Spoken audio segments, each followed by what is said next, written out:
started. Okay, thank you. Okay. Good morning, everybody. Today's flood planning meeting. Today is March 15, 2022. For the record, it is 9:03 a.m. And so at this point, I'd like to open up the meeting and call to order. And then now that we've confirmed a quorum and open up for public comments. Is there anybody from the public that has anything to say to us before we begin?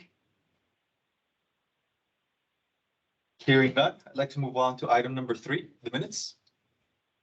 Yes, so attached were the minutes from the February 28th meeting. If there are any items that I would need to correct, please let me know. If not, I would ask if anyone would be interested in making a motion to approve. First motion. I can make motion. Okay. First, would like to say. Okay. Gisela second. Okay, With first and second, further discussion? Okay, so hearing none. All in favor, please indicate so by saying aye. Aye. Any opposed? All right, motion passes. Item number 4, yes, selection of 2 members at large for the executive committee. yes, so I did not check my minutes from a year or a year and a half, a year ago. So I don't recall who our last 2 at-large members are, but these individuals would be present for the executive committee meetings. We haven't had a necessity to run the executive committee meeting very often, but that is an option that's available to the planning group when we have other items that may need that level of review prior to going to the group. So if anyone is interested in serving as an at-large member, it would be for the executive committee.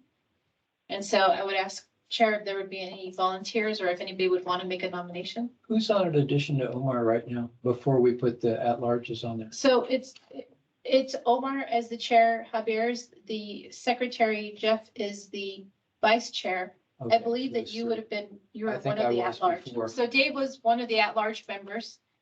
So we would need one more. If you want to continue. Yeah, I don't mind. Okay. As So, long as somebody else doesn't want to do it. You know, I don't want to bump somebody if they want to do it.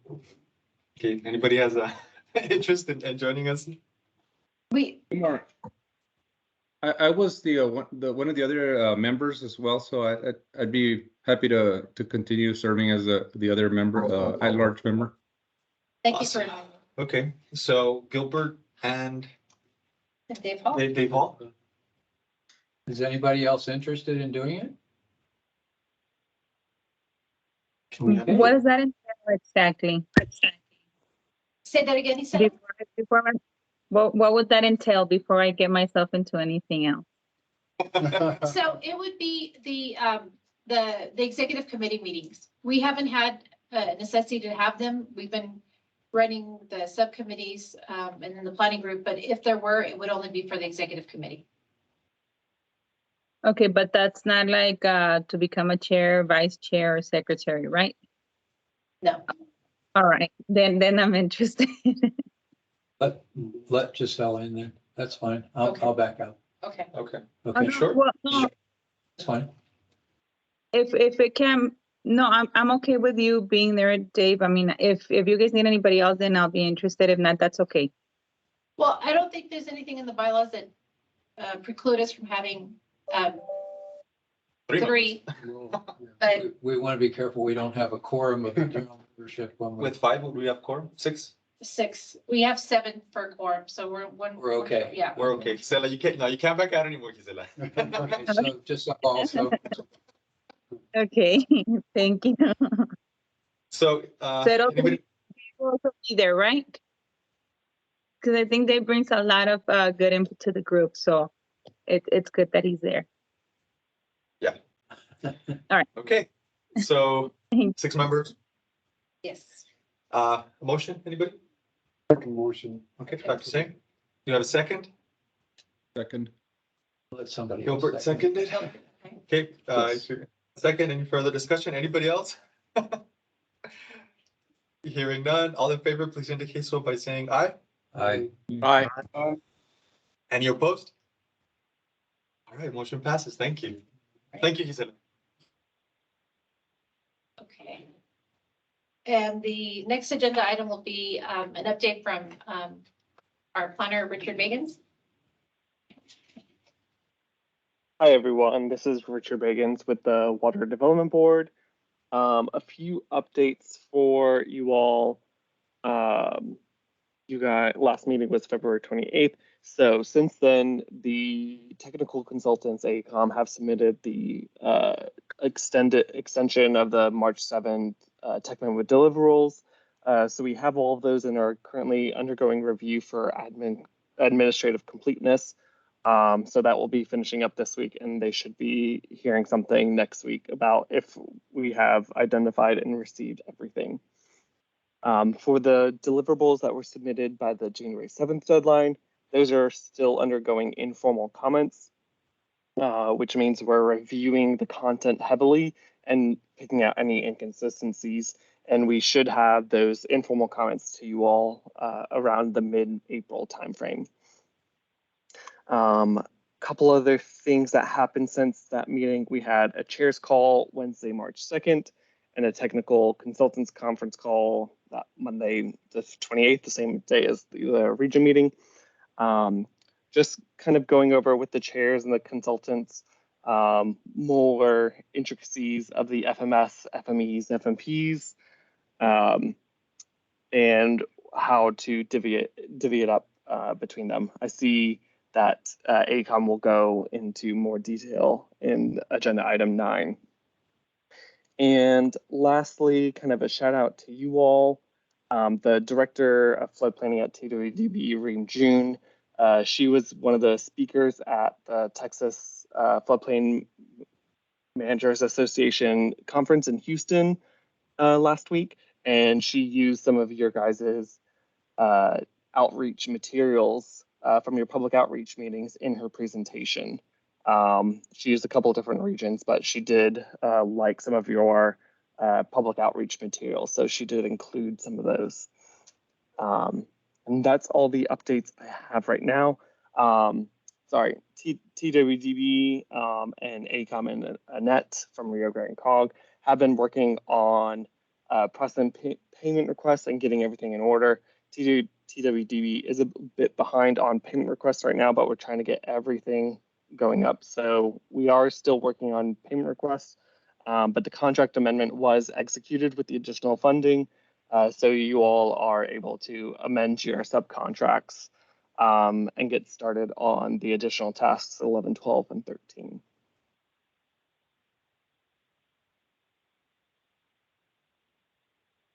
Awesome. Does the amendment include that additional 600? Yes. Okay, so that's gonna, okay. We still, just to piggyback off of Richard's update, we do need to execute our agreement with AECOM for those additional monies. So the monies are executed, ready to go between council, governments, and Water Development Board, but now we need that next layer. And so we will have our board of directors meeting on March 25th, a week from Friday, and we'll have that on our agenda. But you all as a planning group have already approved the amendment. So that'll be the last step. Okay. How did the 58K get allocated? So 50,000 of the 666,000 is residing with Rio Grande Council Governments, and the rest of the funds are going to AECOM for tasks That's how it's split was? 10, 11, for 11, 12, and 13. Okay, all right. Yes. Was there anything else, Richard? That's all the updates I have.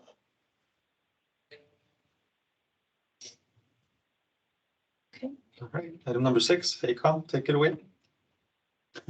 I will stop sharing the screen. Hey, that was quick. Hey, good morning, Annette, Omar, the rest of the RFPG members, Gilbert Ondulo. With AECOM today, we're here to give you a general update on the 9th meeting we're having here today. Our discussion items are going to be, just general RFP updates. After that, we're going to discuss the March 7th deliverable we submitted. That's agenda item 7. We're also going to give you an update on the FMP evaluations, which is agenda item 8. We're also going to give you a summary of the technical consultant meetings that were held, 2/18 and 2/28 of 2022. We're also going to talk about additional FMPs that were considered. We're also going to have an in-depth discussion of hydraulically inadequate dams in the region. We're also going to discuss the additional dams in Hudspeth County as an FMP. And our final one will be discussion of defining an emergency need, which is going to be agenda item 13. And as far as on the group today here, we've also got Brian Blaisdell, we've got Chris Wright, we've got Alejandra Marco, and Lily Cartwright from AECOM. With that being said, I'll go ahead and turn it over to Brian to continue with the updates. Thanks, Gilbert. Good morning, everyone. So yeah, we just have a few slides here to update you all on where we're at and where we're headed in the next few months with the RFP. As Richard mentioned, we delivered the technical memo files, the geodatabase portion to the Water Development Board last week. We also delivered the data sets to the RFPG on Wednesday, and also a collection of the maps. So we delivered the maps to the RFPG for review. The data sets are quite large. They're about 2.5 gigabytes. We looked into ways to post it publicly, but decided that it would be most effective to just have, if anyone needs access to those data sets, they can contact us and we can make it available to them directly. Actually,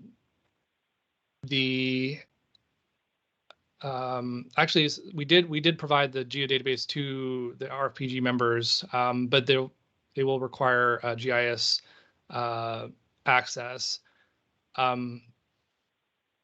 So we'll talk a little bit more about that and have any opportunities for if anyone has any comments in a few slides.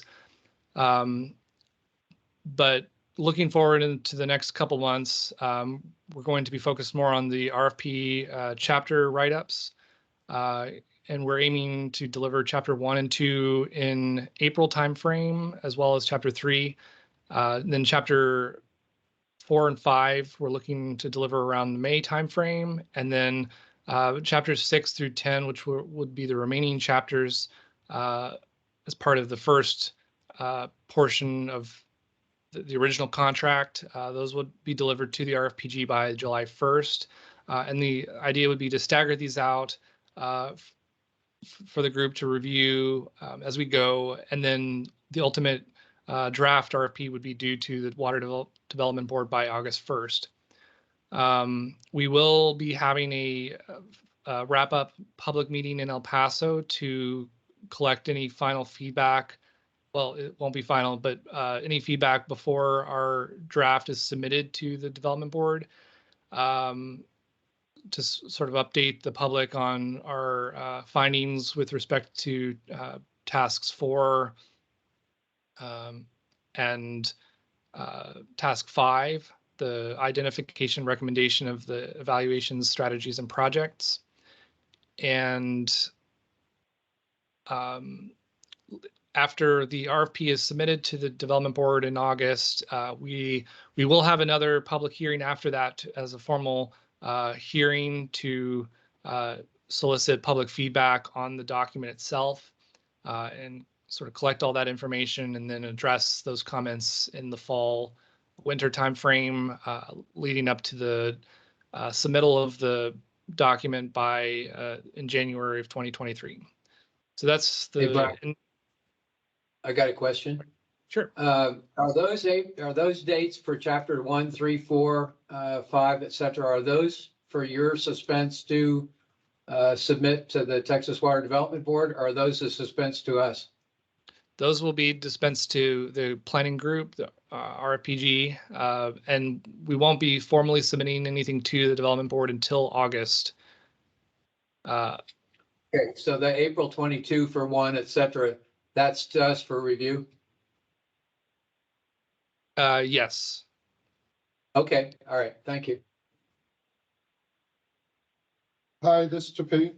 In your May public meeting, what you're going to present, chapter 1 through 3, probably, or up to chapter 5? Um, are you asking about the public meeting in May? Yeah. Yeah, so we won't be focused on the document at that point too much. We might have portions of it available online for review if anyone would like to take a look. Most likely we'll have chapters 1 through 3 available at that time, but we will have material associated with chapters 4 through 5 available at our meeting through via poster boards, other sort of display materials that are not the formal document. But yeah, we'll be sort of in the middle of the document writing process in May. Okay, thank you. What kind of public meeting are we anticipating? A meeting per se, or is it a workshop or an open house type of meeting? What is it that you guys are thinking of? We were thinking of, yeah, an open house type meeting to just share our findings with respect to the projects that we've identified through the different studies, in different parts of the region, get feedback on those particular projects. You know, it'll be an additional opportunity for the public to share their thoughts just in general with respect to the process or if any flooding issues, but the focus will be primarily on we're calling it a wrap-up meeting as a way to sort of conclude the process before the draft is submitted, to sort of say, here's what we've taken all of the feedback that you've given us and consolidated it, and we've developed an initial set of projects and evaluations and strategies for consideration. And then we'll just get their public's feedback on that. Okay, and I'd be interested to see the type of outreach that Barracuda is going to do, because as I recall, the last public meeting that we had, it was mostly a lot of VP Water employees and maybe Water Improvement District staff as well, and some of our members. But other than that, I don't recall there being many people from the public. So I would really like to see the public there. Definitely. So yeah, we'll be meeting with Barracuda as soon as this week to discuss that and see how we can maximize public attendance. Is Barracuda on the line by chance? Yes, we're here. This is Patricia. Right. Hey, Patricia. Would you be able to comment on that, or? Yes, absolutely. So I know for the El Paso meeting, we did the mandatory 30-day notice in the newspaper, I believe. I took over after that meeting, so I'm not really sure what appeared, but I'm sure Martin, had all of that taken care of. I did reach out to Annette to see about finding a more centrally located location for the meeting. But I did have a question about the 30-day notice. Is this also required for the wrap-up meeting as well? The way that I understood the schedule, there wasn't a 30-day requirement per se for these types of meetings, but we wanted to just go ahead and utilize that time frame. And Richard can correct me if I'm wrong, but if and this is back with the open houses, Richard, right? There was not a mandate that had a timeline on when we post these events. Is that correct, Richard? The open houses should most likely follow still at least the 7 days posting timeline. But in terms of longer timelines, not necessarily. The specific actions taken by the RFPG related to the draft flood plan specifically refer to the first meeting at which you all are receiving public comment on the draft plan, and that requires a 30-day posting. Okay, that makes sense.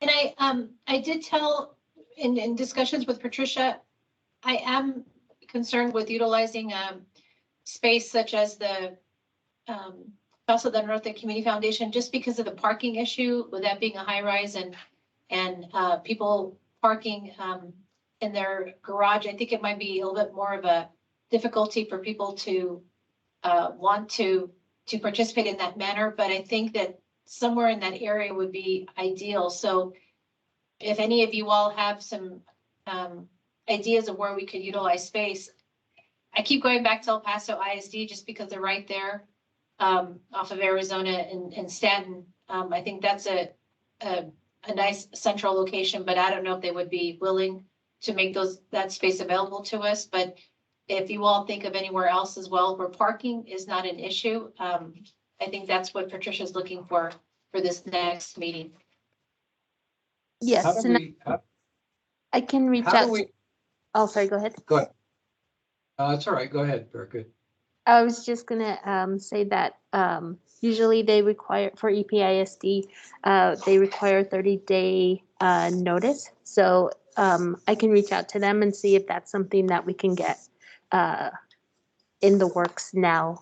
And the other thing I want to mention is we also have plenty of big events that Barracuda is working on in May. So any sort of graphics or display materials that we need, we should probably get started on them very soon. Is there some kind of a wrap-up meeting planned for the rest of the region rather than just a public meeting in El Paso?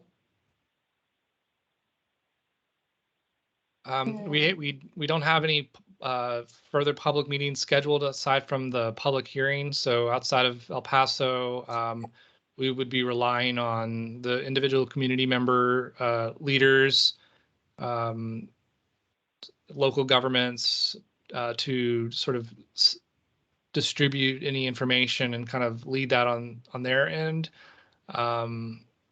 But we can talk about what types of materials we can make available at that time, you know, in terms of, it'd probably be very similar to our public meeting materials for May. We could distribute those and kind of maybe work with the individual members from the community to have those conversations. Will there be video capability for them to join this public meeting then? We don't have I don't know if we have that accounted for those other meetings, or for the El Paso one, if I recall. But Well, how do we continue to involve these people that are 400 miles to our east?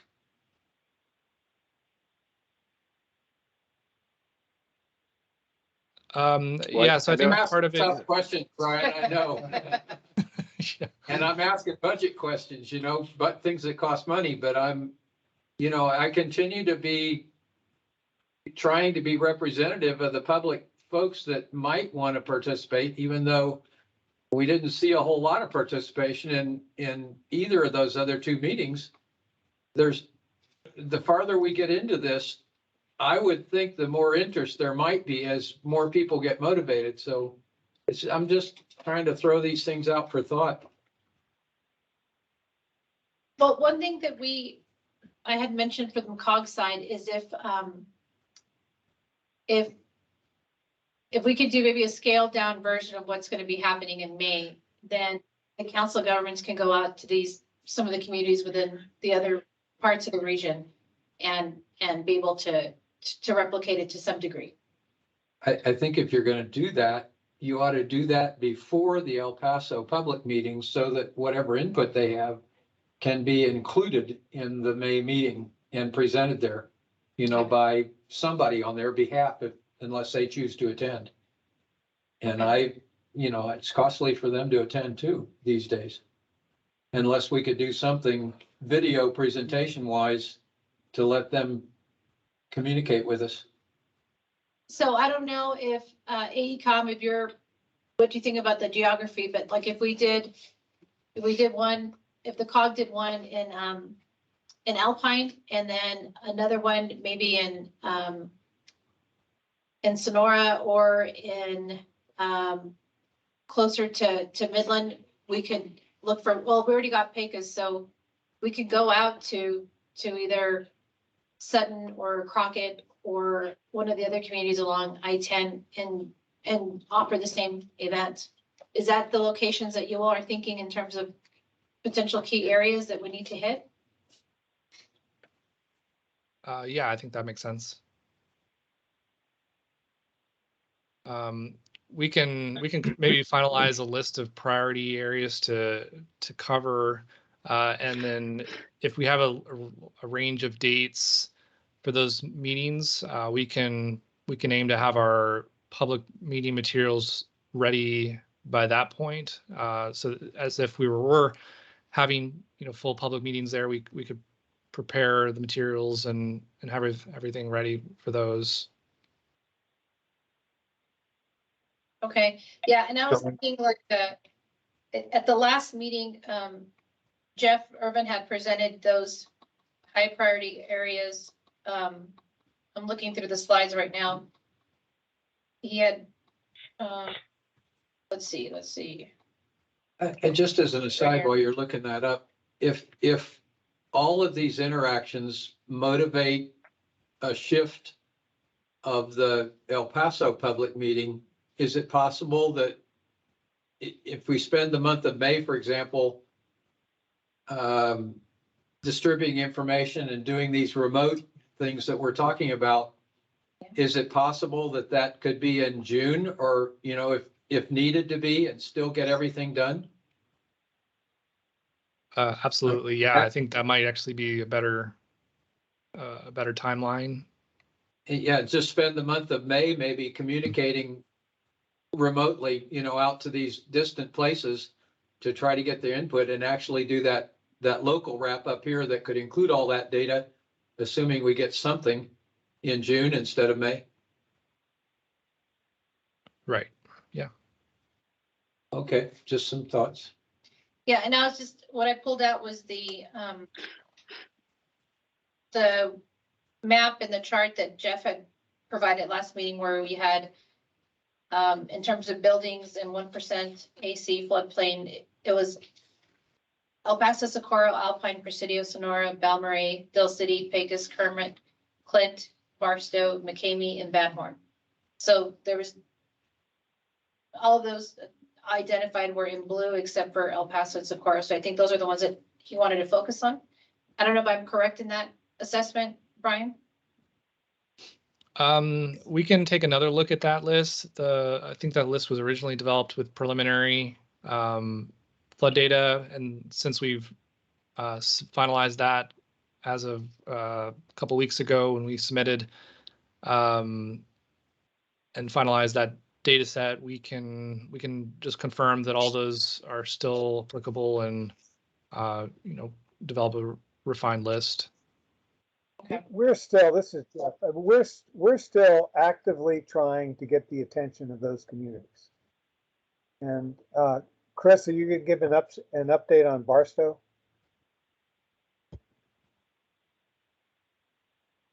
It wasn't part of these materials for this presentation, but we do know that we have a, a meeting set up. I think it's going to be Thursday of this week with Ward County and with Barstow, and I think Jeff will be attending that, and I'm going to be trying to attend that. I think I'm tentative at this point with my schedule, but yeah, and then we have Lily Cartwright who's on the line. I don't know if Lily has anything additional to add about those meetings coming up. I think that's enough. I just wanted to make the point that we're being tenacious about this. I mean, clearly these communities would gain from joining the process. So I think we just keep at them and bring them in one by one. I mean, this isn't just a one-year process. I mean, this is going to go on for a while. So let's keep going at them. I mean, that's kind of the way we're working on it. Right, we I basically guess sent out that's why I an think it email. might be a good idea to use the month of May to do that. Yeah, and just to let y'all know how those meetings came about, we sent out emails to that top 10 list of cities outside of El Paso County that were impacted the most based on those preliminary floodplains. And we showed them a map of their communities with the buildings and the floodplains and the buildings that were inundated within the floodplain. And basically, we also tried to find the people within those cities, those communities that could get the attention of the local floodplain administrators to say, hey, these are going to be showing up in the regional flood plan as the most at-risk cities. You know, it would be helpful if you all coordinated with AECOM and the regional flood planning group on any solutions or just confirming that there is a flood planning issue. So we sent out this email, and then we followed up with calls to all those communities and the people within those communities that we thought could get the attention of the floodplain administrators. But it has been difficult getting in touch with a lot of these entities, and right now, that's how the Barstow and Ward County meetings came about. Have y'all by chance spoken to like the state representative for that whole area? If I'm not mistaken, it's one single person for much of like Ward County, Andrews County, Winkler County.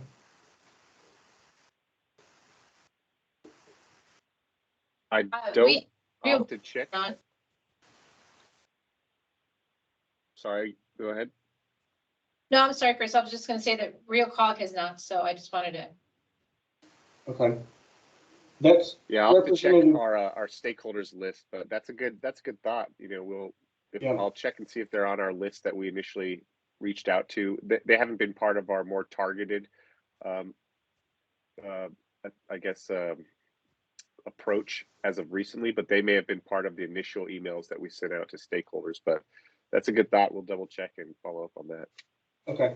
Yeah, because I know that area is mostly served by Representative Brooks Landgraf, and I can help reach out to him as well. And maybe he speaks with some of those county or city officials pretty regularly, and maybe that's another, way to get a hold of them.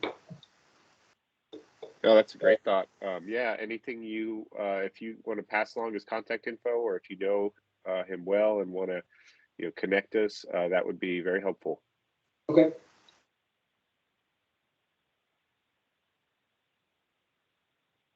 I think Lily may have posted the name in the chat. Is that the right name, Levi? Is it Brooks Landgraf? Yes. Yes, that's the right name. Okay, great. And I work for his father, so if y'all can't get a hold of him, let me know. All right. That would be very helpful. Thank you. Okay.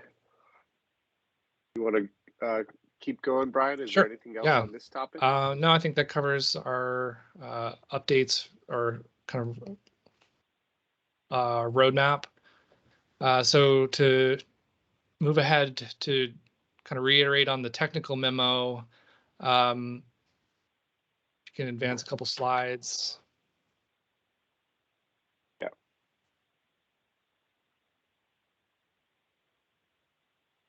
So as I mentioned, we sent an email to the planning group last Wednesday with a link to download the files. The primary intent with that was to share our maps, although we did share the geodatabase as well, if anyone would like to review that. And one way that we thought that we could make the data more available for those that don't have access to ArcMap or GIS would be if anyone has a specific area that they would like to review that is not very evident on the general maps, we can help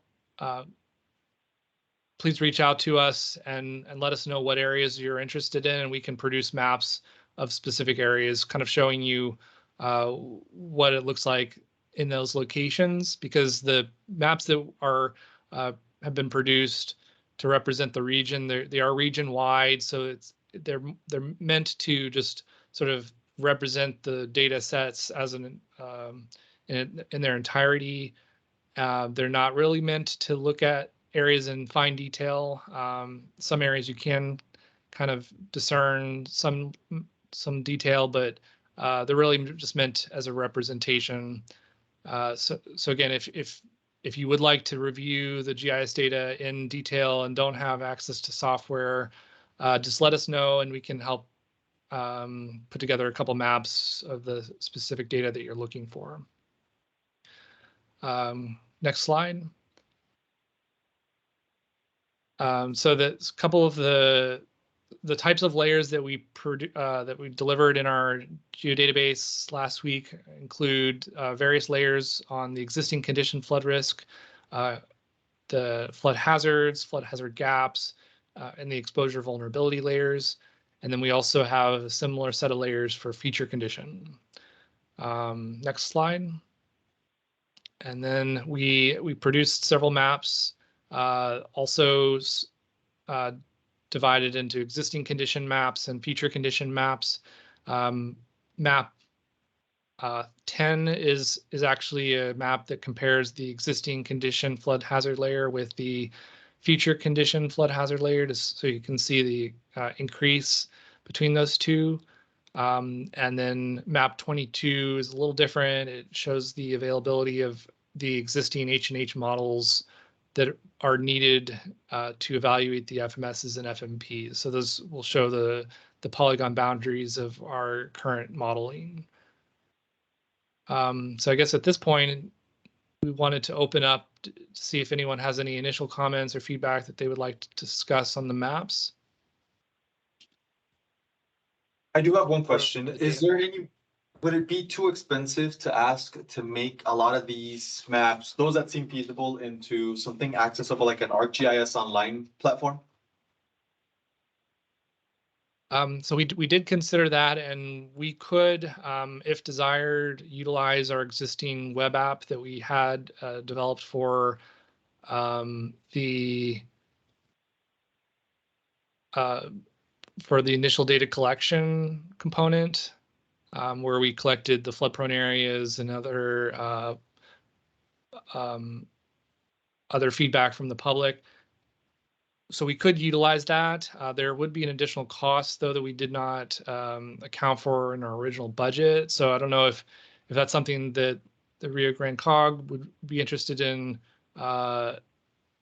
looking into, from an additional budget, or if we have any other options from that standpoint. But we would like to use it. It's just we kind of looked at the options and saw the individual maps as maybe the most cost effective at this point, but yeah, from a scalability standpoint, I agree, a web app would be the ideal option if we could make it work. But would you kindly, this is not a priority, but this is, I think, a good idea. Would you be able to come up with a cost estimate? And if we can't fit it into the current budget, maybe we can find money from other sources to make it happen. But if you'll at least let me know how much you think it would cost. Okay, yeah, absolutely. Thank you. I wonder if that's something that the state might consider if it actually is across the state, to do ArcGIS availability like that across the entire state, and have the Water Development Board consider it as an additional cost. Yeah. Comment? I know for the statewide flood plan, once we receive all of the data and the JS files from all the regions and combine them, yes, there are things in motion to get an interactive GIS dashboard online for the state flood plan for statewide data. But at the region scale, that is up to each region individually at this time. Well, it seems to me that that would be a duplication of effort. You know, for us to do it early and then you guys to do it later on, that's dollars not spent very well at the local level. Right, and so then we get into eligible costs and ineligible costs. And largely eligible costs would be for using an online dashboard for soliciting soliciting public comment or local knowledge where people then pin their locations. So that's something that the state wouldn't do statewide. That's definitely more region based. But again, that's why once we wait until you guys produce all the GIS data in your region, then we can go ahead and compile it in the statewide. So it's up to you on how you guys want to allocate your money, knowing that that is coming in the future. If they're going to do it down the road, it seems like some kind of a waste now, but that's about the only way to give the public access to it. And the problem is, for example, in water planning, their GIS is super limited on how they implemented the water planning. Yeah. I would hate for us not to have. No, at least what I understand. Maybe we'll get a good cost estimate. We'll see. Can I still ask you, please, for the cost estimate, just so that I can get that out of the way? Thank you. Yeah, for sure. We may be the only region that does that. You never know. Okay. Sounds good. Any other feedback on the maps or data sets?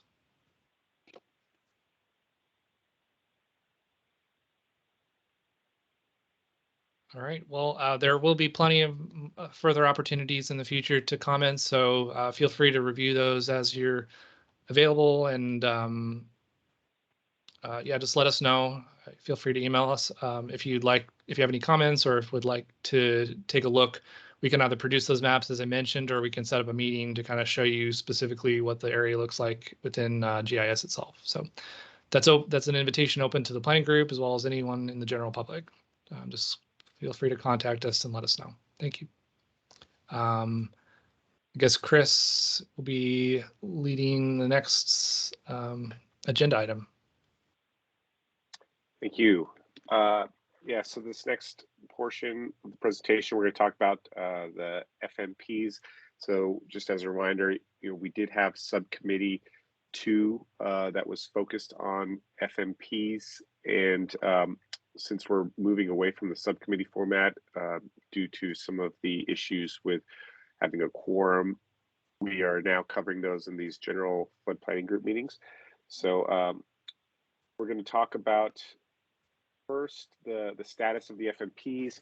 Again, this is from one of the previous subcommittee 2 slides. I know it's a lot to look at, but the reason I wanted to show it was just that these are all of the data that we are using to evaluate FMPs initially. And based on this information, we are choosing which ones we will decide to recommend to include in the regional flood plan. The highlighted yellow categories here are data that are used in the scoring process for the recommended projects. So again, just big picture, we're eventually going to collect all of this information for the projects we're evaluating, but we're initially going to focus on these yellow highlighted and orange highlighted data so that we can decide whether or not we want to recommend certain projects.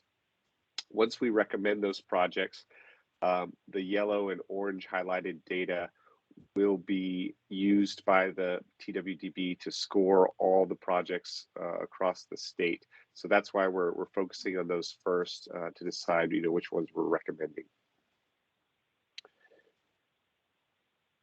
So just a general status update. As a reminder, we did separate the overall list of FMPs into 3 tiers, each tier having about 15 projects, 5 from each category being the City of El Paso Stormwater Master Plan, the County of El Paso Stormwater Master Plan, and projects outside of El Paso County. I'm sorry, to be more clear, I should say projects that are not included in any stormwater master plans. Those are the three categories. And so we talked about how in the first tier, which is 16 projects, we're expecting to get through all 16 of those evaluations at a minimum. And we have been making progress. 5 out of those 16, we've collected that initial project data that are highlighted. 8 out of the 16, we're still in the modeling or data collection phase for those. 3 out of the 16, we haven't started yet. Those were one of them being the San Lazario project that involves stormwater drains, storm sewer drains, as well as a detention pond. We have been coordinating with San Lazario to try to get any models that are available, and they reached out to their engineers who confirmed that they don't have any models to share, that it was a high level assessment. So we will have to be developing those ourselves. We think it's pretty feasible to do within our budget, so we're going to move forward with that. But we first just wanted to make sure that there wasn't anything we could obtain and just work with from the beginning rather than create it from scratch. We also have not received for the Fort Bliss sub, Isela. Do you know if it's possible to get in touch with the U.S. Army folks? I know I've sent them a couple emails and trying to get that wetland delineation for the excavating Fort Bliss sub.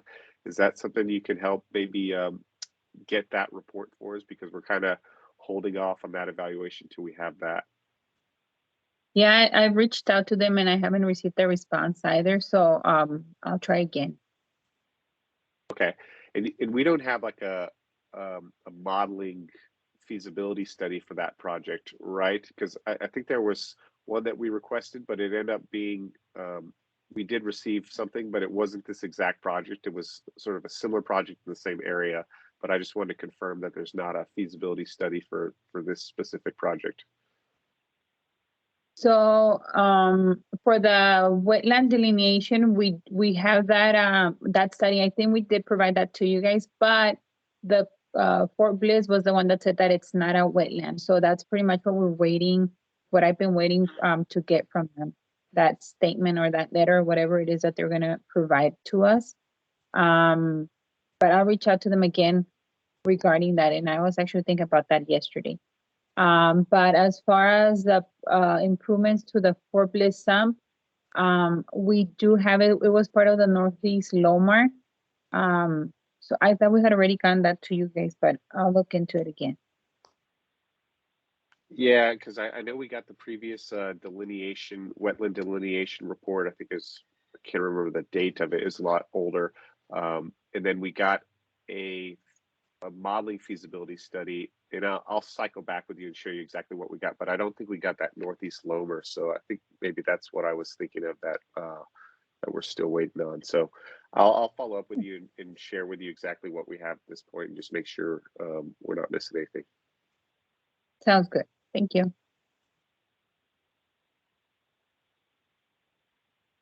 And then the last one, so we did, I don't know if Jeff Bennett is still with us on the line, but he had made a comment when we were finalizing the list of FMPs that we had heard through the hazard mitigation planning process that City of Marfa was interested in this, and we had reached out to I think Lily got in touch with the emergency management coordinator for the Presidio County, who said that there was a need for a flood gauge in Marfa upstream. And Jeff Bennett had a comment that it would be helpful to also include floodgates in that same FMP, floodgates at low water crossings in Marfa. And so we just wanted to run that idea by the City of Marfa before we included it in the plan. We did have a meeting with the general RFPG, I'm sorry, with TWDB recently, where believe they said that you don't necessarily have to get in touch with the communities to include certain project in the RFP associated with those communities. So we're not going to let that hold us up too much, but we did just want to see if we could get in touch with someone before we started on that one or got too far down the road, just in case, you know, they heard the idea and they said, oh no, you know, we've already got that planned, or we already looked into that and we don't want that for whatever reason. So we are still in the process of coordinating, trying to get in touch with them. We have been having stakeholder coordination meetings. We talked a little bit about our meeting with TxDOT in the last general RFPG meeting, but we did hear back that they had reached out to EP Water after we spoke with them about a specific project that was a high priority of their plan, and they kind of gave a status update. Unfortunately, it wasn't, you know, much further than they had let us know where they were at previously, but that was good that they do understand the importance of this project, and it sounds like they've kind of stepped up their involvement. They have been giving us a lot of the information we've requested, so that's good news. We had a coordination call with Hudspeth County because we do have an FMP associated with new regulations on development within the county, and we got to learn a little bit more about their problem. And basically, they're experiencing rapid growth. And Joanna's on the call. If she wants to correct me or add anything to what I'm about to say, you know, feel free. But you know, it sounds like there's a lot of development happening, and record keeping issues that or deed writing issues where they're not going through a formal process right now. And so there's a lot of developments where people are adding berms to divert flooding around certain communities, or they're just developing illegally altogether. And so it sounds like that county would like some help in setting up a system, a process, and that's something that we're trying to flesh out the details on what that FMP is going to look like. It might be an FMS as well, but you know, if there's a cost that we can come up with how much it would cost to set up a system like that, and if they have a consultant that can help them with that. You know, we were thinking about reaching out to El Paso County, actually. Gilbert Saldana, I don't know, I don't mean to put you on the spot right now. We were planning on reaching out to you privately, but you know, if there's somebody within El Paso County that might be able to provide some initial, I guess, costs of what it takes to process some of the permitting and the development for new developments that come up within El Paso County, we thought we might be able to use some of that information to come up with a rough cost for Hudspeth County. I don't know if there's anyone that comes to mind that might be able to help with that, or if you think that you could help with coming up with some of those costs, and then we could scale it down to, you know, where Hudspeth is right now. But basically, they're experiencing rapid growth, and so they're trying to set up an organized system, and we thought maybe they could model it after El Paso's. Hey, Chris, sorry to bother you. I have to step out for a couple of minutes, but I want to give a shout out to AECOM. They did put a lot of extra attention to Hudspeth County and their needs. So thank you for that. We're still good with quorum, even if I step out for a bit, but I'll be back in a couple of minutes. Thanks. Thank you. Hey, Chris, I was just gonna say, maybe we can touch base, I guess, sometime after the meeting, maybe we can look at, see what we can do to provide that help that you're looking for. Okay, great. Thank you. EP Water, we've been coordinating closely with Isela. We're going to talk about a couple projects here today, and in the next couple minutes that we've been looking at from the Stormwater Master Plan. El Paso County, you know, we should have I know that Jeff reached out to Gilbert in the last couple weeks also about one of those projects, which we're going to talk about, considering as an additional FMP, and we'll probably have some additional coordination, like Gilbert was mentioning, on how to maybe we could help out Hudspeth County in developing costs for their issues that they're having. And then we also had a coordination call with USIBWC last week. That was a long time in the making, so we appreciate Delbert. Delbert, who I don't think he's in the on the call today, but he did a lot of coordination in pulling in all of the folks at USIBWC that wanted to be involved in the conversation about levy certification and what are their priorities as far as which parts of the city they have projects planned and what priorities those projects are. And we talked about setting up a meeting in the future with the county of El Paso and EP Water. So Gilbert will be reaching out. Right now, we're targeting probably next Wednesday. Is I think what we're looking at. So I don't know if that's a good day for you, but that's kind of where we'll be sending out an invite for, unless you think that general day would work for you. Is there a time within that day that would be best, or general times? I'll send you my calendar information on the site. Thank you. Gilbert, does that generally work for you as well? Gilbert Saldana?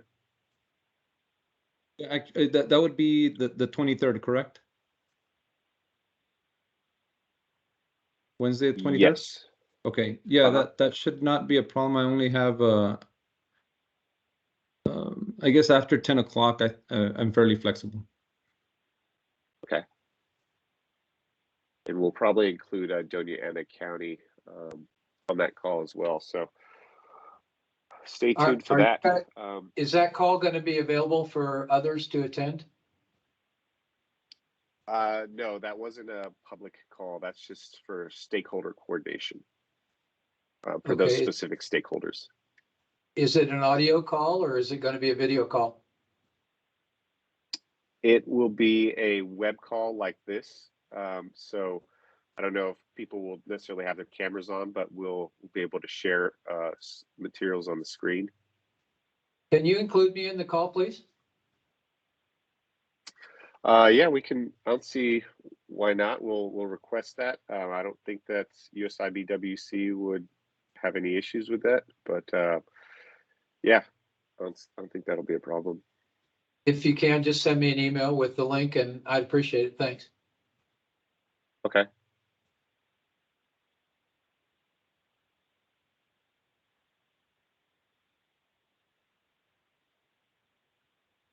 All right. So the next portion of this presentation, we're going to just talk about the technical consultants meetings that we had with TWDB and other consultants from different regions on the 18th of February and the 28th of February. The one on the 18th was a smaller group. I guess TWDB noticed that they had more participation with their consultants when the groups were a little bit smaller. So I think that's why they had this initial meeting on the 18th, and then the one on the 28th had all the consultants from all the regions on it. But some of the key takeaways that I thought were the most impactful from our perspective on sort of adding clarity to our approach. I know we had a lot of very important questions that they helped answer. So one thing we took away was the future conditions floodplain mapping approach required TWDB's approval, and since we used a certain method, if we had gone with other methods, then it didn't require approval. But since we developed our own sort of hybrid method, it did. So we reached out to TWDB and we documented what our method was.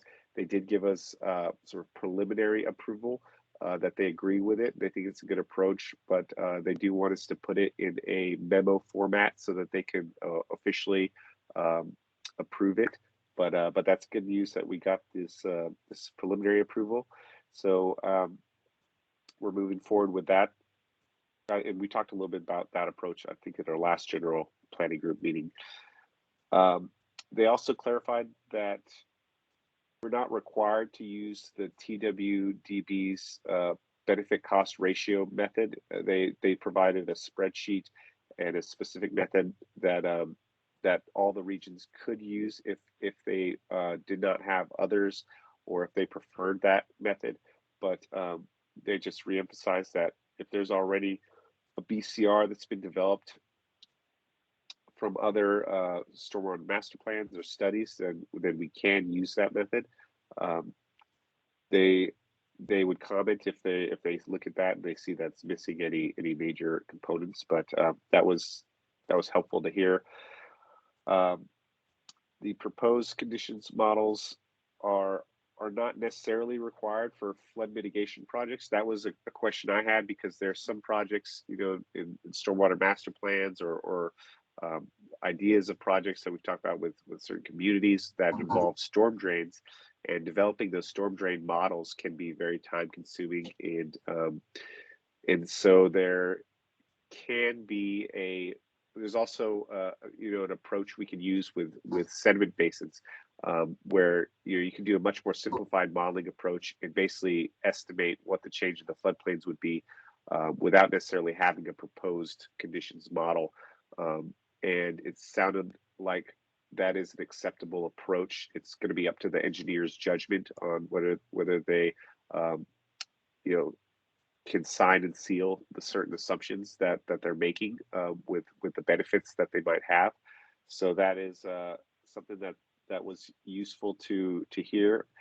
And of course, we'd have to document what those assumptions were if we were to do that. So I think that opens up the door for more projects to be considered, because we can get through them quicker. Of course, we'd have to also, you know, be able to document and demonstrate that there's no adverse impacts on those models. So the next bullet here is conceptual projects. If they have cost estimates, but they don't have models behind them, and the modeling is not really going to be feasible within our scope or our budget, it seems we're kind of wondering, where do those go? Do they go as an FME? Can they be considered FMPs? It kind of, after discussing with other consultants, it sounded like an FMS was sort of a good home for those, because you can report a project cost as an FMS. And since an FMS is sort of a catch-all, a strategy, you know, if it doesn't clearly fit in the FME or the FMP category, it can go in the FMS, and it doesn't necessarily have to have a cost associated with it, and it doesn't necessarily have to have a benefit, and there's no BCR to report for FMSs. So that's something where maybe these projects from the City of El Paso or county stormwater master plans that don't get included as FMPs might go as FMSs, whereas we were initially thinking maybe FMEs. So it's still, you know, could go either way depending on the level of information, the specific type of project. But that's something that we're considering, and that was helpful to kind of hear that that's what some of the other consultants were considering as well. So that was a good discussion. We also talked about, you know, that the question we had brought up at one of the subcommittee 2 meetings, where we said, well, can we have the same project be an FME and an FMP?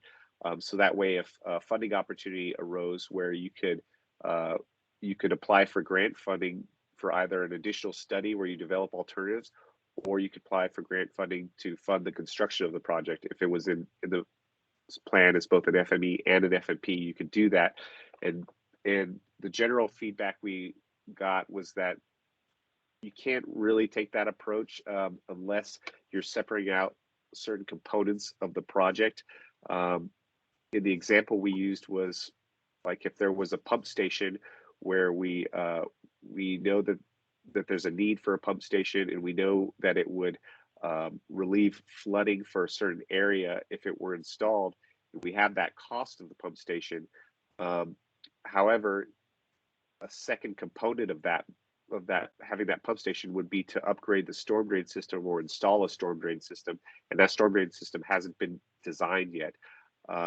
You know, we could take that storm drain system, and that could be a study, an FME, and the pump station could be an FMP. But you can't take the whole project and have them both be an FME and an FMP. There can be no duplication of effort.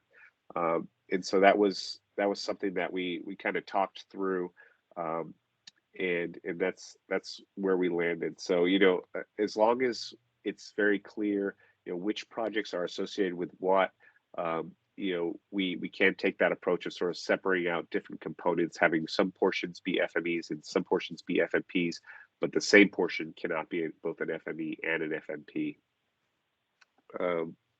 Hopefully that made sense. I know that's kind of confusing. We had a long discussion about it. It was confusing for us on the call, but you know, I thought it was really helpful for us to all talk it through. So, any questions about any of these bullets? All right. So this next part, we're going to talk about some additional FMPs. As I mentioned, we had a conversation with EP Water. We also had some good conversations with the city of Presidio when we were there for their public meeting. The city manager provided a stormwater drainage plan from 2008. And this is just talking about some of the information that was in that plan. There were 7 conceptual drainage projects, 4 additional alternatives to those projects, so 11 altogether. They did have a stormwater structure inventory with pictures and dimensions and in-bird elevations of the different structures in the city, in and around the city of Presidio. And for each of the conceptual projects, they also had a phasing, construction phasing and sequencing plan. One issue with this plan is that the TxDOT road projects, at the time when the plan was written, there were several roads that were still dirt. And this next slide kind of shows where those were in yellow. And there was a TxDOT road project that was planned to pave those. And so these projects did not assume the cost of that paving would be included in their construction costs. They also assumed that when those roads got constructed, that they could make them concave, and that if there was some proposed infrastructure under those roads, you know, they could install that infrastructure before they paved them. However, I reached out to TxDOT and they confirmed that those roads had already been paved, you know, which we assumed they probably had been since it was from 2008 when they had this plan. So it's doesn't appear that they followed this drainage plan when they paved those, since none of the drainage infrastructure ended up being installed. To our understanding at this point, it doesn't seem like they made all the roads concave as was outlined in the plan. So this plan is a little bit out of date. It's not really considering the current conditions. So that's one issue with it. All the projects are designed for ultimate developed conditions. The culvert solutions or improvements are designed for the 10-year storm, but they do have alternatives where they instead use open channels to convey the 100-year storm. And they also have water quality and detention pond volumes that they designed for the 100-year, plus they consider an additional volume for the 10-year storm worth of, or for 10 years worth of silt buildup in those ponds. Again, the construction costs would need updating since they were from 2008 dollars, but the costs do include infrastructure, water quality, construction costs, right-of-way acquisition, and design and construction management services. As I mentioned, they don't include those TxDOT roadway paving costs. They've already been paved, so that would be additional costs to, I guess, tear up a road and install a big storm drain and then repave it on top. So those would need to be adjusted. They do provide most of the hydrologic and hydraulic models. They did look at some solutions on levees along the Rio Grande and in Cibolo Creek, and they did not provide those HEC-RAS hydraulic models. So that is something we requested from USIBWC is their models that were used in this plan along the Rio Grande, the HEC-RAS model, and IBWC should be providing that. They also did not provide any floodplain or spatial files. They just had the maps that were shown, but they did not map any floodplains, pre-project or post-project floodplains. So our best available floodplain information in that area is still going to be Fathom. And they did delineate drainage areas and provided hydrologic models, but we reached out to that firm that developed this report, and they confirmed that everything that they provided was in the CDs that we obtained, and if there wasn't any spatial data for the drainage areas, then they don't have that information anymore. And so we would have to recreate those or georeference the maps or something to get those spatial files. And after looking at the projects, a lot of these are just to get water out of the roadways, and in sort of, as you can see from this map here, they have some streams that are coming from these mountainous areas north of the city, and a lot of the flow gets directed towards the roadways. They have a lot of detention basins or water quality ponds at the downstream end of the city. So if these were on the upstream side of the city, then it would eliminate a lot of the floodplains going through the city. But since they're on the downstream side, they take the flooding from upstream and they put it in culverts, and they direct it underground or through the streets, as I mentioned, where they would propose to make the streets as concave, sort of acting as channels. But when we looked at the actual floodplains through the city, they're pretty, based on the Fathom data that we have, a lot of the floodplains follow the street limits and don't really inundate a lot of houses throughout where most of these projects are located. And these floodplains over here are due to the Cibolo Creek levees, because they're, I believe, not designed for the 100-year flood. So regardless of what projects you do here, these are still going to remain in the floodplain. The only project that I thought looked like it would remove the most number of houses from the floodplain is in this area right here, where you can see some of the flooding from the north washes across the city, and there's several houses, not a huge amount, but more than in these other areas. If you kind of zoom in close, it's mostly within streets. Here they actually have a good amount of houses, and so that would be this project right here, where they have a conveyance channel, take the flow from the north and put it into a culvert, which they run underneath 5th Street and discharge here at the downstream end. So this is the only project that we're looking at right now of maybe considering it as an FMP. The main concern is that you're going to be speeding up the water, and although there aren't any developments downstream, you could still potentially impact the property downstream. So we would have to either design a detention basin or recommend some energy dissipation device at the downstream end of that. So we're kind of leaning towards the energy dissipation approach, and possibly adding that as a project in our FMP, as an FMP. And that's pretty much all I had to say about this, but I didn't know if anybody had any specific questions or comments about adding that particular project or other projects that are mentioned here within the plan, or if they would like to review a copy of the plan and get back to us later, feel free to speak up. Hey, Chris, this is Apurva from USIBWC. Hey. Please keep in mind that no procedure is protected, only up to 25-year flood from that Rio Grande levees. But Cibolo Creek is designed for 100-year flood by Corps of Engineers.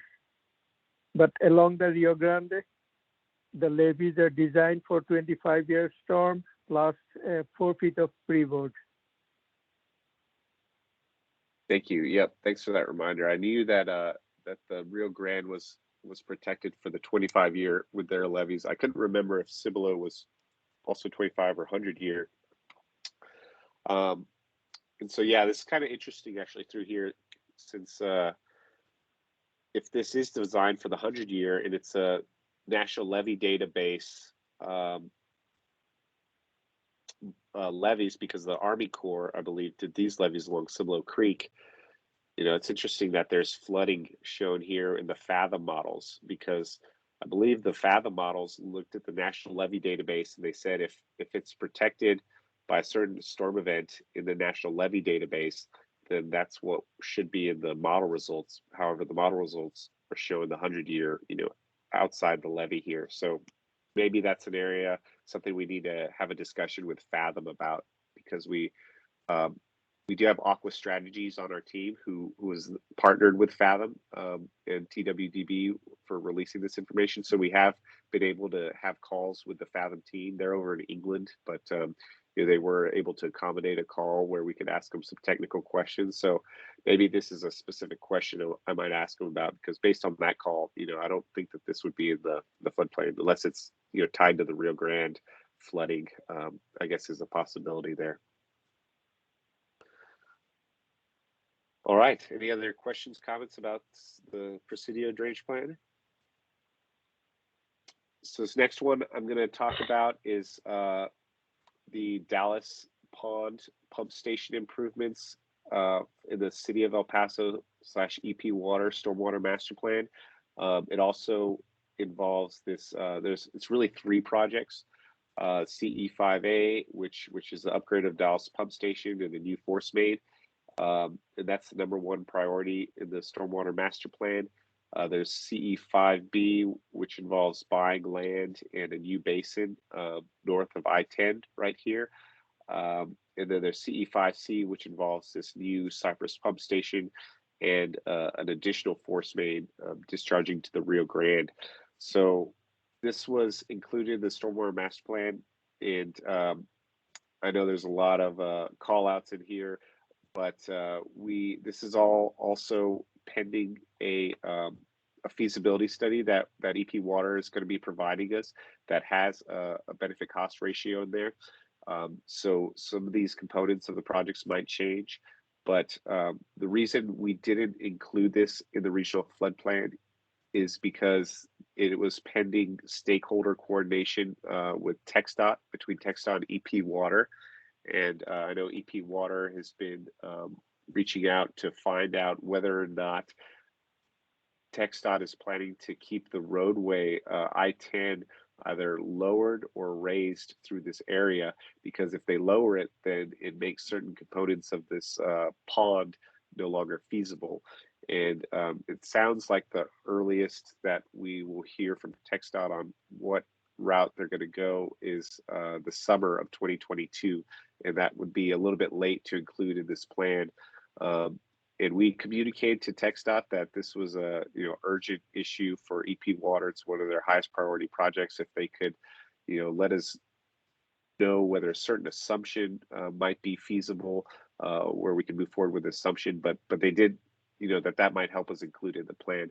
However, they did get back to EP Water and basically told them the same status, that they can't disclose that information, or they can't tell us for certain until sometime in the summer. So right now we're leaning towards, since it is such a high priority project, just going with the assumptions that were made in this feasibility study that EP Water will be providing to us.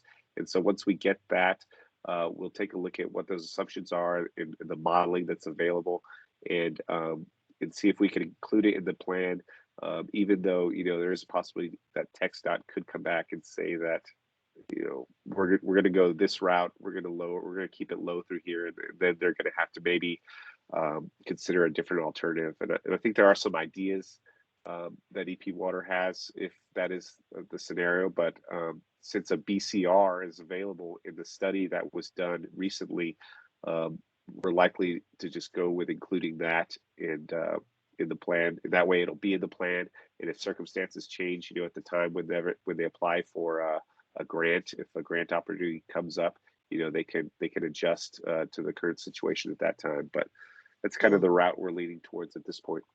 So it's not us including it in the plan. We would bring it before the board to vote on bringing it in the plan, right? Right, the Regional Flood Planning Group. Yes.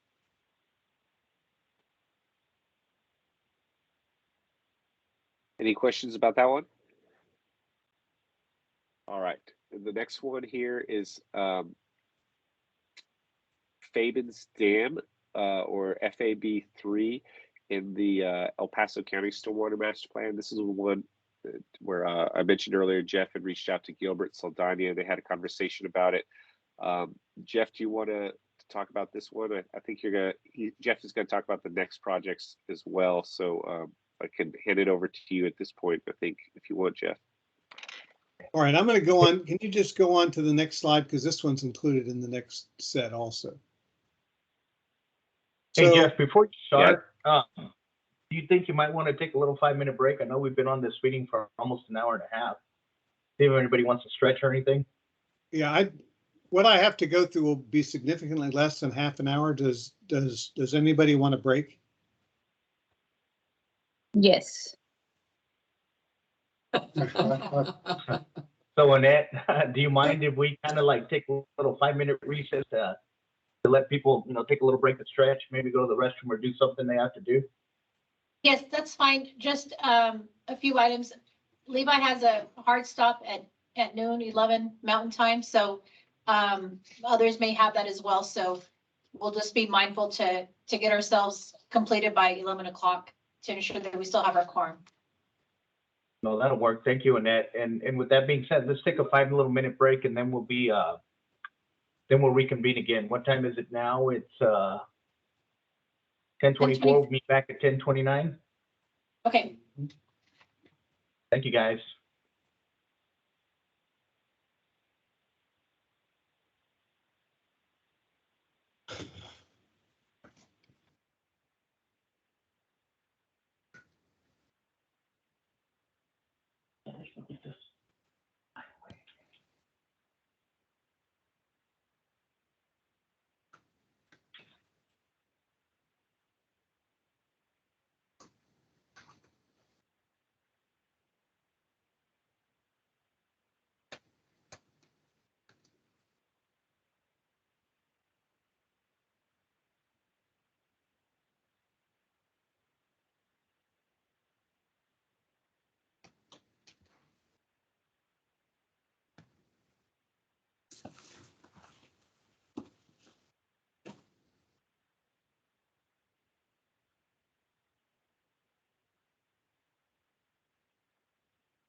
Not yet. We're taking a 5-minute break.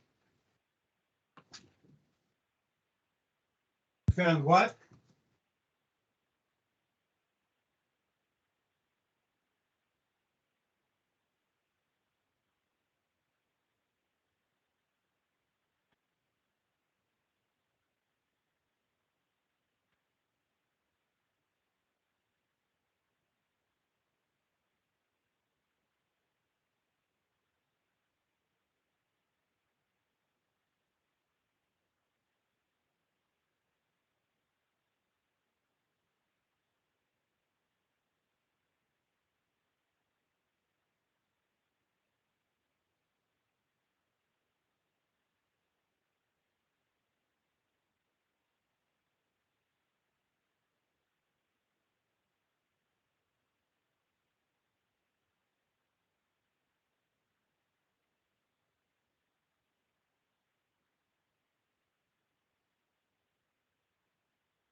So Gilbert, are we ready to go get started again? See if we have a quorum?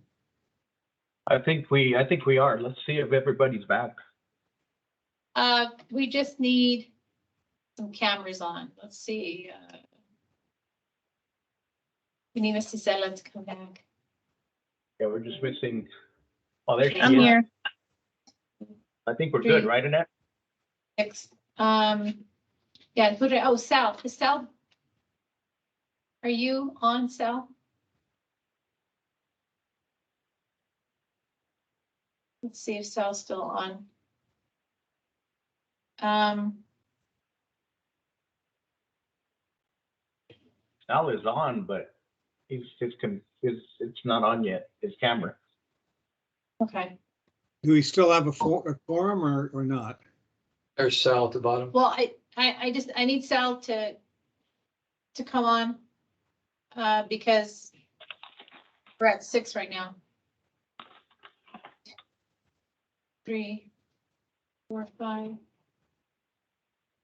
6.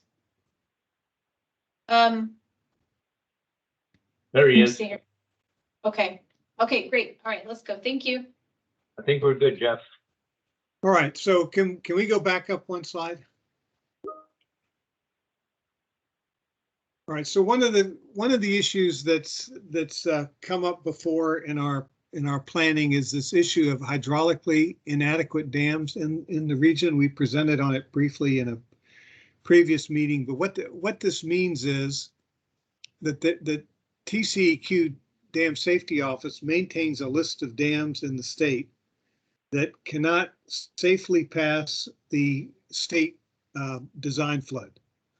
And what this means is if you have an extreme storm, typically much greater than the 500-year flood, that the dam would overtop.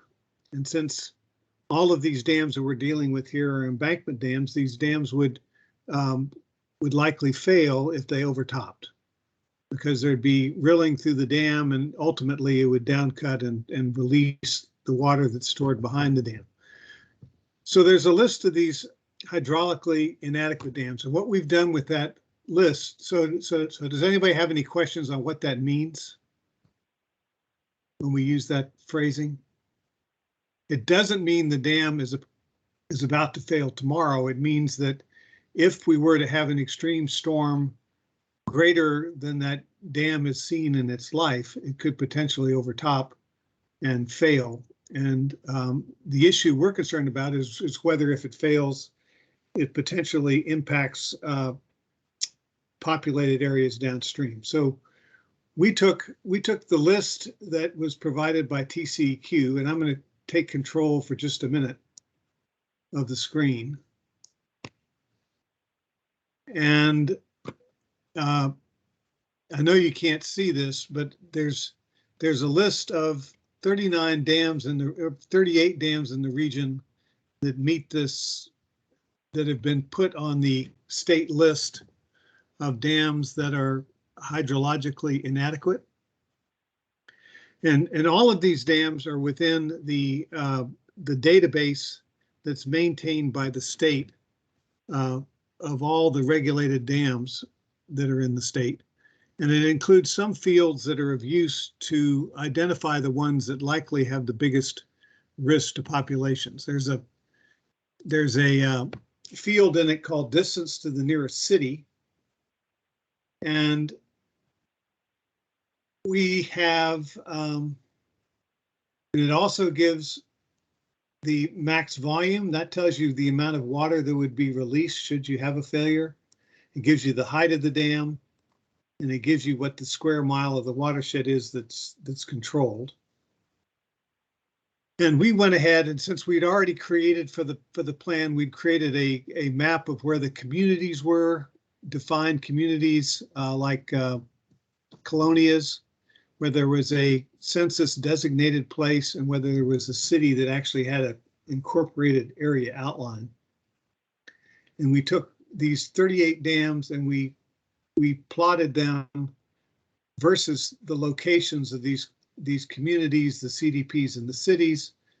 And we looked at how far downstream these cities were and we chose the ones that we thought were demonstrably the highest risk within the region. And there's basically a set of 4 of these that I want to discuss in the next slides.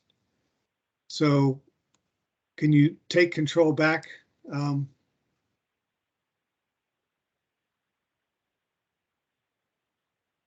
Yes, okay, so let's go on to the next slide. So the first of these is Fabens Dam, which is owned by the city of El Paso. And it's just upstream of the city of Fabens. That one is hydrologically inadequate. And a past study that we did a while back by AECOM showed that they needed to have basically a 4-foot raise on the dam. It didn't show up in our previous rankings because it's currently providing flood storage. So the improvement of the dam doesn't provide more flood storage. It just makes the dam able to pass the design flood. So upon reflection, one of the things we might consider is including this within our flood management, within our regional flood plan. One of the questions I wanted to ask for Richard is if we have a dam that's on this list put out by the state as hydrologically inadequate, and it's currently providing flood storage, can we assume for the purpose of doing a cost benefit that because the only alternatives are either upgrading the dam to meet current status or removing the dam so that it doesn't have the issues, we're kind of caught between a rock and a hard place, because you can't remove the dam because that makes things worse, which is one of the things in the plan you can't do, right? So the only alternative you have is to make the dam safe. Can we include as part of the benefits, the current benefits that are provided by the dam against the 100-year flood? Yeah, I don't have an answer for you at that technical level for you right now. What I would say is the generic, recheck the guidelines, and if it's not, go ahead and email me or Cynthia and CC me, and we'll get back to you to get you that answer. All right, so that same question is going to apply to all these other projects, because if we can say that we remove the dam and see what the damages are, these are providing substantial benefits currently. And so in order to retain these, it makes sense to take credit for the protection that they're currently providing. So that's where we're headed. So this is one that we might propose to the regional flood planning group as a proposed project. One good thing about this one is that it's already been studied, so it has existing models, and we know what its benefits are. It doesn't require an awful lot of virgin study, so to speak. Next slide. I'd like that. Let me ask you a question before you go on. You talked about a 4-foot tall concrete parapet wall. Is that, you mentioned that that's on top of the dam? When I compare this slide, it says 4-foot tall, and then the next slide, which you're at right now, says 40 feet. Is that the total height of the dam after the parapet wall? Can we go, let me go look up here. So the spreadsheet. So I think I was referring to this previous slide, right? That's without the parapet wall. Okay, so the 40-foot, the dam is currently a 40-foot high dam? Yes, sir. Okay, and the consideration is adding 4-foot tall to make it meet the standard? Yes, sir. Okay, understand. Thank you. All right, so on to the next slide after the Fabens Dam one, Chris. So another city that's protected by a number of existing dams that don't meet standards is Sonora City within the region. it's a whole series of dams that have max storages between 2 and 10,000 acre feet. They range in height between 34 to 52 feet. And you could see that if these two lower dams, Site 8 and Site 12, if either one of those were to fail, it would likely have some sort of impacts on the city of Sonora. But if any of them got reduced, if any of them had to be removed, you would have an increase in flooding in the city of Sonora. So this set of dams controls every one of the tributaries and most of the tributaries upstream of Sonora, and they're what are currently protecting Sonora. So to keep Sonora out of the floodplain, these dams would have to be upgraded, and it would be a major effort because of the number of structures. So this is likely to be a FMS, which we might propose to the district, to the regional flood planning group. Next slide.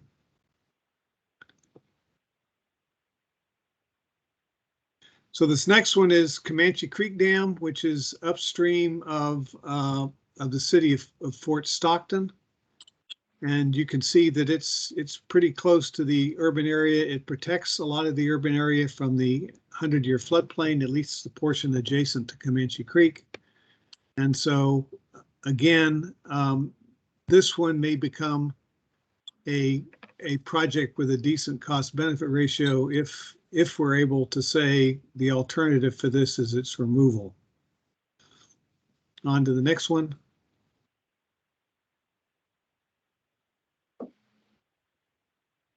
And then this is one that's there's two now we're going to discuss from Hudspeth County. One is Alamo Arroyo site number 3. And what happens with these dams is they provide 100-year flood protection from large watersheds on the mesa above the Rio Grande, and they protect flow from coming down into the Rio Grande Terrace, where because of the very flat nature of the terrace, it impacts the CDPs that are within the Rio Grande Terrace, because there's nowhere for the water to go because it's all can't get into the Rio Grande, right? So this one can't become an FMP because it has not been studied recently. So it would be a totally virgin study for this plan, but it could be included as an FME. Next slide. So this one, go on to the next slide. The next one is another Hudspeth County dam that's Camp Rice Arroyo. That's also above Fort Hancock CDP. In fact, it's closer than the one we just looked at. And this one has been studied and would be relatively easy to include in the plan because we already have models associated with it, and we know basically what the communities are that are at risk should this dam be removed. So if we get permission from the TWDB to take credit for the current flood protection provided by an inadequate dam, then we'll be able to, I think, develop a FMP for this project prior to the submission this summer, if the flood planning group decides to include it. With that, I'm going to pass it on to Chris. All right. So the last portion of the presentation is about defining an emergency need. And I'm just going back to this slide here because you could see that for FMPs, there is a category of is this emergency need, yes or no? However, it's the same boxes included in the evaluation tables for FMEs and FMSs as well. So for all the studies, strategies, and projects that we evaluate or recommend in this regional flood plan, we will have to answer, is this an emergency need project? And we bring this up because our understanding is that this was an important topic in some of the other regional flood planning group meetings, and I believe some of them have reached out to TWDB to define for the state, what to consider as an emergency need. And I'm not sure exactly where those discussions are at this point, but it sounds like at this point it's still up to the flood planning groups to decide. So I think the concern here is that some of the other planning groups are not sure how TWDB might take this answer to prioritize or rank the projects across the state, because that information is still not available or finalized yet. How exactly they're going to use these yellow and orange highlighted categories to rank the projects throughout the state.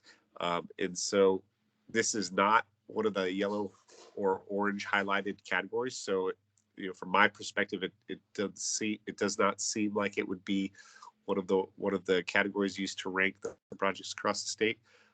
However, it is a concern. So we wanted to bring it up, and we don't really have a recommended definition. We mainly wanted to hear if any of you all had any thoughts first about how we should maybe consider this category or this question of whether or not it's emergency need. Obviously, there's the argument that, well, these are all flood-related projects. We could, check yes as it is an emergency need for all of them across the board. However, there's some that, for example, like anything to do with a regulation or updating, development regulation, for example, would that be considered an emergency need? I mean, you could argue that it might not. If there's a project that's maybe a storm drain because there's nuisance flooding, where after it rains during a small event, the roadways in a neighborhood stay flooded for an extended period of time. We know there's a lot of areas in El Paso like that. Would that be considered an emergency need? You could argue no. Those are just a couple examples, but as we work through this, it seems like at this point it would be more of a case-by-case basis where we'd have to make these decisions. And ultimately, you all would get, the general RFPG would get a chance to review what decisions were made on a case-by-case basis when we provide your chapters 4 and 5 for your review. So we could handle it that way, where AECOM, just makes the decision as we're evaluating these, and then you all review those decisions when you review the chapters, or we could talk about it further. If there's any strong opinions about this, we can jot down some criteria that you all want us to consider as we're making these decisions, and maybe we can come up with a formal definition for the next meeting that you all want to vote on and approve. It's kind of up in the air at this point, but we just wanted to open the floor here to you all and see if there are any general thoughts or opinions about this.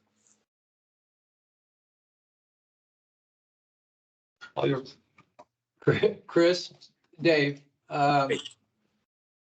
we've gone through a process here to obligate what I consider to be all of the funds that you had available for evaluation. So how does the addition of these FMPs, if we agree to add them, which I think we probably should, how does that affect your potential for evaluation of current projects and these? Right. So since our meeting with TWDB, those technical consultant meetings where they kind of clarified what approaches might be considered for some of the modeling, a big takeaway from that was that we can use the best available models in that we can use the previous BCRs that were developed without having to update all the information with the latest and greatest topo, for example, and like recreate the benefit cost ratio with the models that we have as the official floodplains in that area. That was something that helped us realize, okay, well, we can streamline this process and get more projects into the plan. So instead of those estimates, we were thinking 4,000 or 5,000 initially for some of these projects. That was what we were thinking it might take to basically recreate the models and recreate the benefit cost ratios with the TWDB method. So having the knowledge that, well, we don't necessarily have to go through that level of effort. We think that we can get in these additional FMPs within the same budget that we discussed previously. Okay, does there need to be any additional prioritization on our part, or do we just add them in? Well, since we're still waiting on some information on these, we were kind of on the fence whether we should have a vote at the end of this concerning those additional FMPs. And right now, what I'm leaning towards, is, since, for example, we haven't received that the feasibility study for that Dallas Pond pump station project yet, and we haven't received that model. And in one of the main criteria are that we have to demonstrate there's no adverse impacts. So we still need to do that level of review. So we don't want to say for certain that, yes, these will all be FMPs. We just wanted to bring them up, that we're evaluating them, but we wanted to see if there's any objections to including them as FMPs. So what I've just drafted here, this wasn't in the meeting materials because, like I said, I wasn't sure if we were going to have a vote on this, but I think it would be helpful to have a vote on, does the RFPG, the RFPG does not object to the evaluation of any additional FMPs discussed during this meeting as shown in this presentation. I think that's kind of some general language that might allow us to evaluate some of these if we find that that we can demonstrate no adverse impact without a significant level of effort, and that we can include it within our budget. So that way we have that option too. But if we find that, well, this one's just too complex or there's too much risk of adverse impacts, then we can leave it out at that point too. So I've kind of drafted this. If you all agree on that, we can choose to vote on that. Can we say something in there that does not adversely affect any of the previously approved FMPs for evaluation? Sure.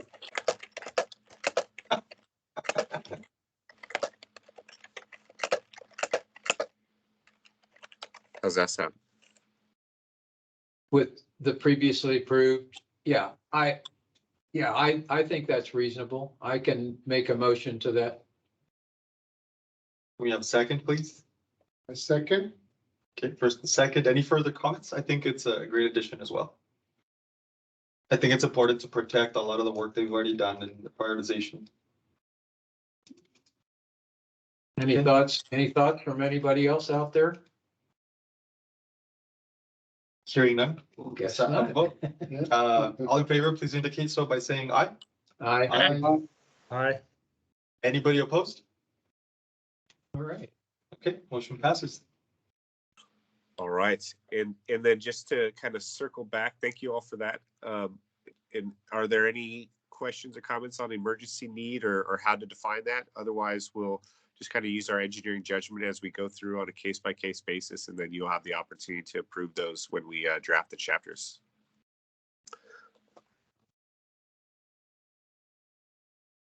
Okay, hearing none, I think that's pretty much all that we had planned here. We did have a little bit of discussion internally about when we thought the next general RFPG meeting would be. I don't know if you all had any specific dates in mind, but we were thinking about a month from now, the week of the 18th through the 22nd. We thought we would just go ahead and propose April 19th, if that works for everybody. We could keep it in the morning, or we could go to the afternoon, but just wanted to, I guess I'll hand it back to Annette for that discussion. It works for me. What I'll do is I'll just go ahead and I'll get a confirmation. I'll send out the doodle poll, but I will see if everybody is available for the 19th. If not, they can give a secondary date for that week. But just for right now, everyone understand that our goal is to have it for the 19th of April. And I think it would be at 9 a.m. as well. Okay. If I can really quick, this is not, it's a general comment, and we may not be able to get into discussion because it's not on the agenda, so we can have it posted for the next meeting. But I did participate in the American Flood Coalition webinar that happened last week. And they had a great deal of discussion, obviously, on water, wastewater, flood mitigation projects. And so I'll see if I can get some more information about that, just in case there's any opportunities. How what they were doing was talking about the infrastructure bill and what funding sources were available. And so maybe there's a way to complement what the flood planning group is doing and some of those funding sources that are coming in. So I'll talk with AECOM about that as well, but I just wanted to kind of put that on your radar. Great, thank you. Yeah, we've been having some internal presentations within AECOM on that same subject. And yeah, we'll follow up, and I think that's a great idea to talk about. Okay. Hey, Richard, just one thought again for you. Is there any possibility that if you guys are going to do the ArcGIS stuff after the final plan is published, that we might be able to get that online earlier and preclude a duplication of effort, you know, for the regions, so that stuff could be put into it as regions develop that information instead of having to wait till the final plan?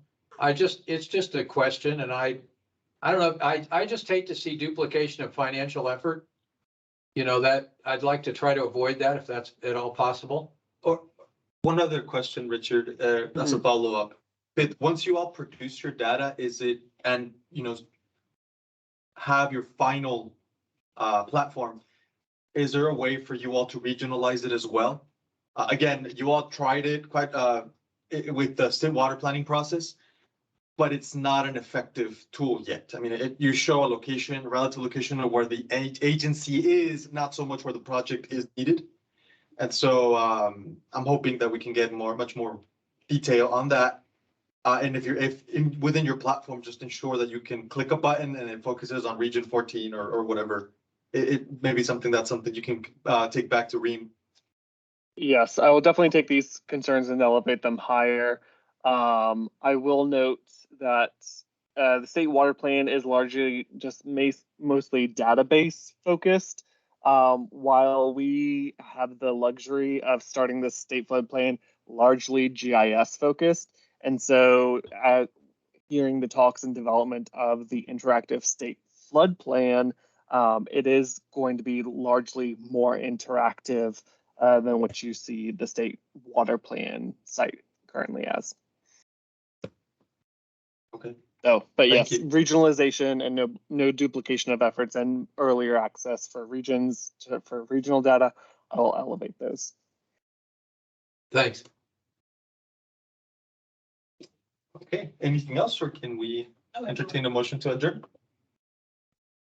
Also move for adjourn. Every motion made by Dave. Second. Okay, do we have a second? Okay, Sal Masood seconded. We have several motions. Right. All in favor, please indicate so by saying aye. Aye. Any opposed? Okay. Thank you, everybody. Right on Thanks, time, all. for 2 Have a minutes. good day. Thank you, guys. Have a great day. Thank you. Thank you.